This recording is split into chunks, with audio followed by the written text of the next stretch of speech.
Senator McKenzie. Your Majesty.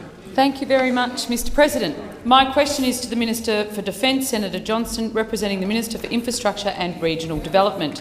Will the Minister outline to the Senate how the government's investment in vital infrastructure projects like the East-West Link in my home state of Victoria will create jobs and boost the economy? The Minister for Defence, representing the Minister for Infrastructure and Energy, Senator Johnston. Thank you, Mr President, and I thank Senator McKenzie for her question and her long-standing interest in Victoria's infrastructure.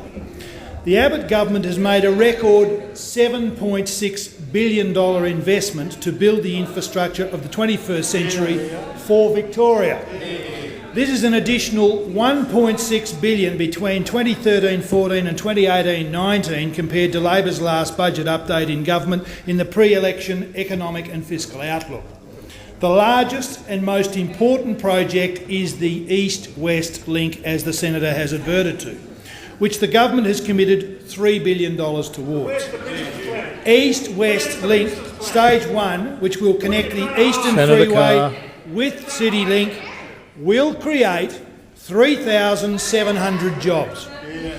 East-West Link Stage 2, a 12-kilometre link that will connect Appleton Dock Road at the Port of Melbourne to the Western Ring Road at Sunshine West, is expected to create 3,000 construction jobs. Together, this vital infrastructure project will create almost 7,000 jobs in Victoria.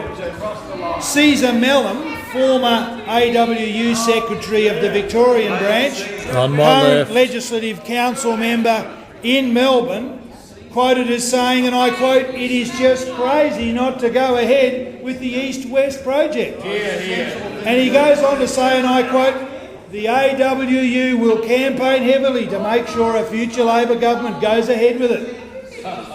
This coalition government and the Napthine government of Victoria are the only people to agree with Mr Melham and to guarantee the construction of the East-West Link, which is a vital and important piece of infrastructure for Victoria.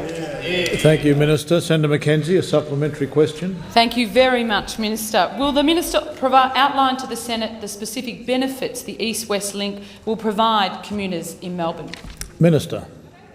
Thank you again, Senator, for the question. Mr President, currently it will take a maximum of 63 minutes to travel between the Eastern Freeway and CityLink. East-West Link Stage 1 will cut this to just 7 minutes, bypassing 23 sets of traffic lights.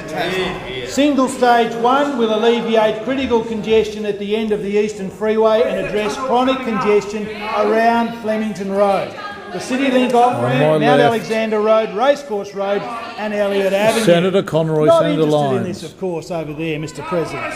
Stage Senator 2 Carr. will provide a 15 to 20-minute time saving for people travelling from Geelong, Werribee, Altona and Laverton into the city. Provide a 10 to 15-minute time saving for people travelling from Ballarat, Melton, Caroline Springs into the city.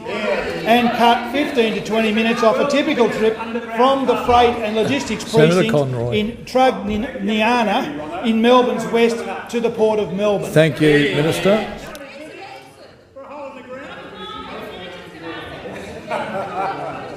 Order on my left.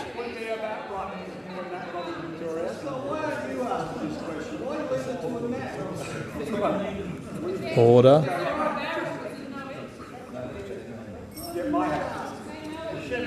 Order on my left. Senator Conroy. Senator Stirl. Senator McKenzie.